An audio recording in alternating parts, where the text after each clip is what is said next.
અમદાવાદ ફટાકડા ફેક્ટરી દુર્ઘટનામાં ગોવિંદા તળાઈ ગામના મૃતકોને સંજેલી ગુરુ ગોવિંદ ચોક ખાતે કેન્ડલ માર્ચ દ્વારા ભાવભીની શ્રદ્ધાંજલિ અર્પણ કરવામાં આવી। અમદાવાદની ફટાકડા ફેક્ટરીમાં બનેલ કરુણ દુર્ઘટનામાં સંજેલી તાલુકાના ગોવિંદા તળાઈ ગામના વતની શ્રી ભરતભાઈ વરસિંહભાઈ ચારલના પરિવારના 5 સભ્યોના દુઃખદ અવસાનથી સમગ્ર સંજેલી પંથકમાં શોકની લાગણી વ્યાપી ગઈ છે। આ હૃદયદ્રાવક ઘટનામાં દિવંગત થયેલ આત્માઓને ભાવભીની શ્રદ્ધાંજલિ અર્પણ કરવા સંજેલી ખાતે કેન્ડલ માર્ચનું આયોજન કરવામાં આવ્યું। ગુરુ ગોવિંદ ચોક સંજેલી ખાતે યોજાયેલ આ કેન્ડલ માર્ચમાં મોટી સંખ્યામાં ગ્રામજનો, યુવાનો, આગેવાનો તેમજ સેવાભાવી નાગરિકો ઉપસ્થિત રહી હાથમાં કેન્ડલ પ્રગટાવી દુર્ઘટનામાં જીવ ગુમાવનાર નિર્દોષ આત્માઓને શ્રદ્ધાંજલિ અર્પણ કરી હતી। આ કાર્યક્રમ દરમિયાન ઉપસ્થિત સૌએ 5 મિનિટનું મૌન પાડી દિવંગત આત્માઓની શાંતિ માટે પ્રાર્થના કરી તેમજ શોક સંતપ્ત પરિવારને આ દુઃખની ઘડીએ હિંમત અને શક્તિ મળે તેવી પ્રાર્થના વ્યક્ત કરી। કેન્ડલ માર્ચ દ્વારા માનવતા, એકતા અને સંવેદનાનો સંદેશ આપવામાં આવ્યો। કાર્યક્રમના અંતે સૌએ દિવંગત આત્માઓને પુષ્પાંજલિ અર્પણ કરી તેમના આત્માની શાંતિ માટે ઈશ્વરને પ્રાર્થના કરી હતી। સમગ્ર કાર્યક્રમ શોકમય વાત। જય આદિવાસી।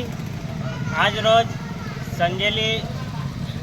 સંજેલી ગુરુ ગોવિંદ ચોક ખાતે જે તાજેતરમાં અમદાવાદ ફટાકડાની ફેક્ટરીમાં જે બ્લાસ્ટ થયો તેમાં એક જ પરિવારના 5 જણના મૃત્યુ પામ્યા અને અમુક અલગ અલગ વિસ્તારના બી મલેકપુરના, પિછોડાના અને મોરોઆડપના પણ મૃત્યુ પામ્યા।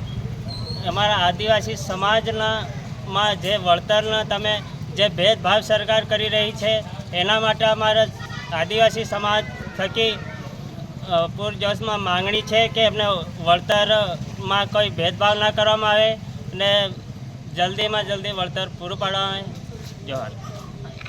આદિવાસી આજ રોજ સંજેલી ગુરુ ગોવિંદ ચોક ખાતે અમે સંજેલી તાલુકાના દરેક સમાજના ભાઈ બહેનો ભેગા થઈ અને જે અમદાવાદની ન્યૂ ગુજરાત વર્કર્સ ફટાકડાની ફેક્ટરીની અંદર જે સંજેલી તાલુકાના એક જ પરિવારના 5 વ્યક્તિઓને જે મૃત્યુ પામ્યા છે, જે લોકોને શ્રદ્ધાંજલિ પાઠવવા માટે અમે એકત્રિત થયા છે અને સાથે સાથે જે સિંગોડ તાલુકાના મલેકપુર ગામના હોય કે પછી અમારા સંજેલી તાલુકાના પિછોડા ગામના અને અન્ય જે લોકો મૃત્યુ પામ્યા છે એમને પણ અમે શ્રદ્ધાંજલિ પાઠવીએ છીએ।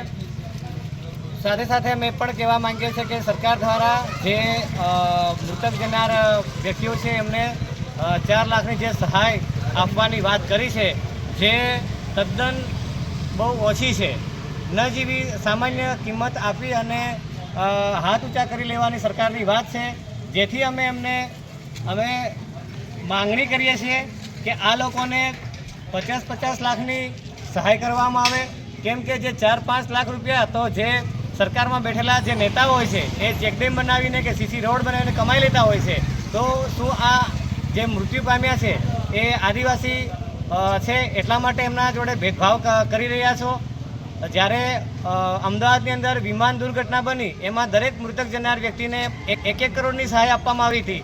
બ્રિજ દુર્ઘટના બની ત્યારે એમાં 50-50 લાખની સહાય આપવામાં આવી હતી। તો શું અમારો આદિવાસી વિસ્તાર પછાત છે એના કારણે કે પછી ભેદભાવના લીધે ઓછી સહાય જાહેર કરવામાં આવી રહ્યા છે?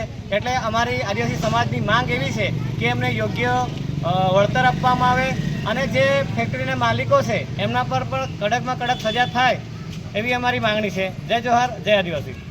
રિપોર્ટર વિજય ચરપોટ, સંજેલી।